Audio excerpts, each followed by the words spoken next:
Let's go! Oh, yes! SEC offensive film study as we get ready for week 3. And obviously the biggest story in the SEC right now is Texas A&M playing Miami, even though it's not an SEC versus SEC matchup. How will Jimbo Fisher's Aggies respond? They're 5.5-point favorites, but obviously the offense is a disaster. And quite honestly, this is probably the play of this game. Even though it was early in the game, 35 for Appalachian State was just all over the place, okay? Wreck shop the offensive tackle and then also strip an offensive lineman who tried to pick up the yards here. But this is something I actually saw with Jimbo Fisher's offense actually versus LSU last year. It can be a little clunky and complicated, okay? So for me, I look at this play and it's a rush 3, drop 8 principle, okay? And it's 3rd and 6. Now, what a lot of offensive coordinators do that's a mistake on 3rd and 6 is they automatically think we have got to get all the yards through the air, run all the routes past the sticks. And that right there is flawed logic because that is what the defense is going to try to prevent. So, what does Jimbo Fisher do on this 3rd and 6? Well, he is one of the most conservative coaches when it comes to going for it on 4th down. So, take a look at this. All deep routes, all longer developing patterns. Now, you would think in a rush 3, drop 8 situation that you would be able to protect against this. The issue, though, is at least one person is going to get the one-on-one, and 76. I mean, goodness, I don't know what to tell you. But some of this also is on Haynes King. Okay, you are mobile enough, and he did pick up a 3rd down later in the game. But what I want you to see here is that he could have ran for this, right, or at least make it close. Right? If it's 3rd and 6 in this scenario, okay, you're very static. You're staring down where you're going with the football. Tuck and run with this thing a little bit quicker. Instead, you have bad ball security in the pocket right here, and you get a strip sack, okay? Just bad offense all around. If you just take off and run, take this space right here, or even just right here, it's a foot race to pick up that 1st down. All right, here we go. It's 3rd and 11. Now it's crunch time. Haynes King missed I believe a throw earlier on this drive, and this is just bad quarterback play. I mean, he's just not playing well at freaking all right now, and this is just so bad. Okay, Jimbo actually doesn't do the same mistake you saw him make a minute ago. All right, he doesn't run all routes past the sticks. So Haynes King has an opportunity right here to sit in this pocket. Once again, some pressure right here, but he didn't really need to.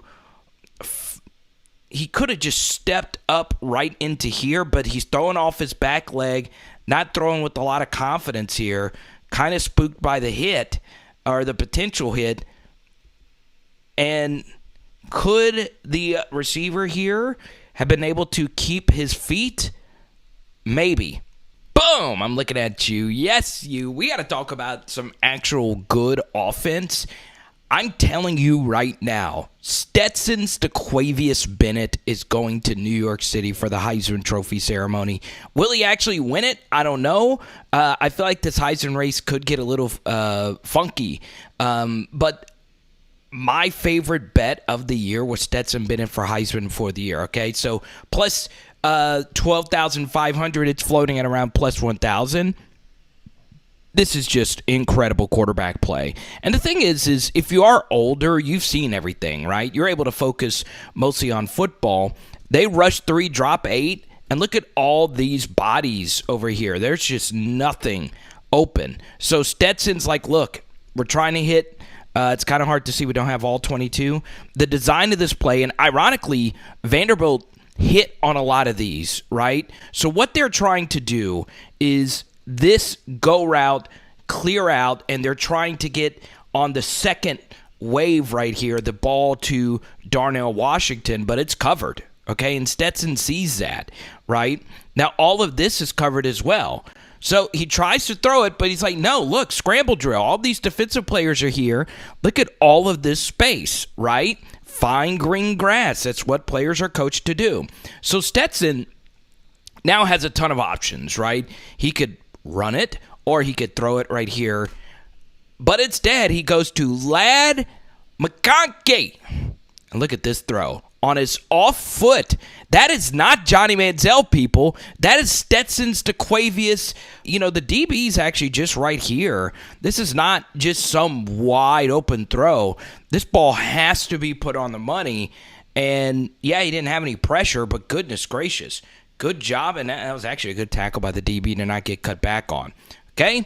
Now, here we are. We are in 12 personnel. We got Darnell Washington and, of course, Brock Bowers here. And it looks like we are running to the left. So, instead of heading this football off here, instead, we keep it the entire way. And all we got to do is get to the corner. Just look at the speed on Stetson. 45, you have no chance. Look at that finish by Darnell Washington. Could you imagine being a DB and a 6'8", single-digit, turf-tape tight end who's just massive, just pummels you? Georgia fans aren't even standing up and cheering now. This is just the norm for them, right? This is a good sign if you're a Kirby Smart believer, right? They're used to seeing touchdowns. This stuff is starting to get a little boring to them. But you'll see it right here, man. This play design is just so freaking sexy, okay? Run to the left. Looks like it's zone blocking to the left. Instead, we are pulling right here. I don't know if this is a pull all the way, but all we need is Darnell Washington to make this block. And, oh, my goodness, 21.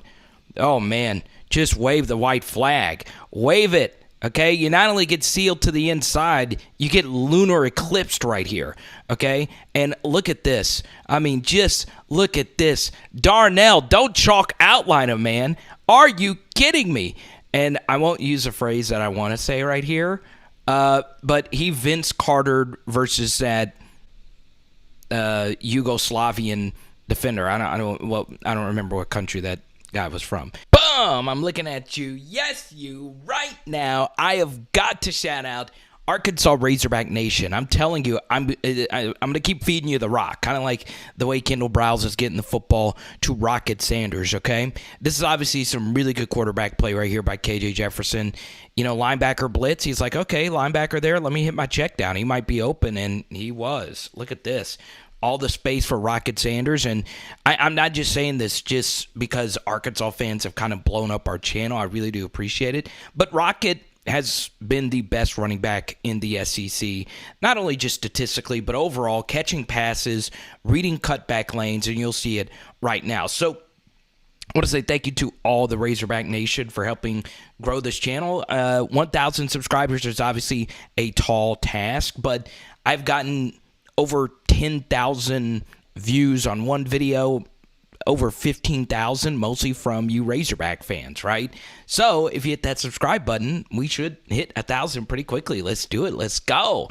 But look, right now, KJ is just playing at an extremely high level. I know you don't really have that big of a game, but part of this also is for South Carolina fans. I do radio in South Carolina from time to time. Your defense really got pushed around, and I think Georgia's offensive line and Arkansas's offensive line, probably the two best in the SEC right now. It's not going to get much better. I mean, you saw what their tight end could do to people, and Cedric Van Pran and that O-line, they're tough. They're physical. They're brutal. So, yeah, a little unfortunate that you got to play these two offenses back-to-back, but you can make a strong case that these two offenses are the ones clicking on all cylinders more so than any other offense right now in the conference. So what was interesting about that first run by Rocket was that he just took it to the left. But now he is very smart. This is some amazing football IQ. We're running the same play here, but now Rocket Sanders says, look, it's dirty right here to the left. They think I'm going left, and then that's when you should hit your cutback angle. Just amazing football IQ, okay? And look at how quickly he just plants, right? He's reading this. He's kind of Le'Veon Bell-ing this thing a little bit. Slow playing it, and then boom, put on the Rockets. And then linebacker does step heavy, and he still finds a way to just squeeze through there and break that arm tackle and then make this guy miss.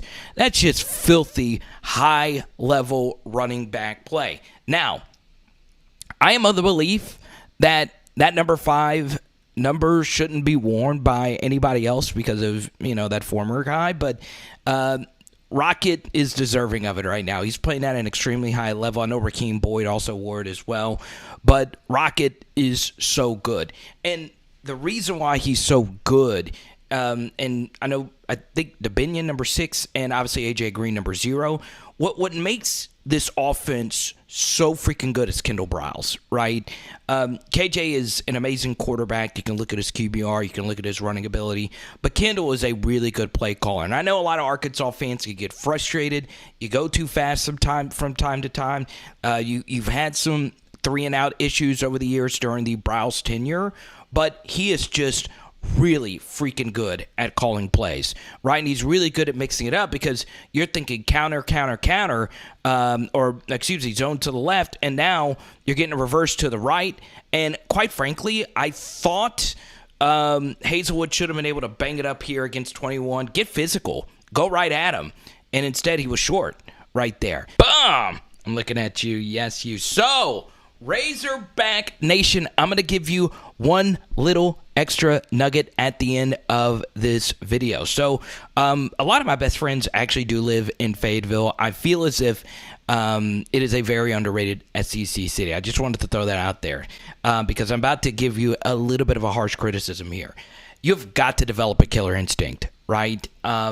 I understand the Cincinnati game was back and forth and it was the first game, but this South Carolina game shouldn't have been close, right? During our defensive film study, after that amazing Drew Sanders strip sack, and we broke it down, the video will be floating in your face in just a second. You have got to catch this football and put your foot on their throats, right? And look, was the throw the best? No, but KJ was under heavy pressure. You've got to catch that football right there. Landers, number 3, you're rocking that single digit.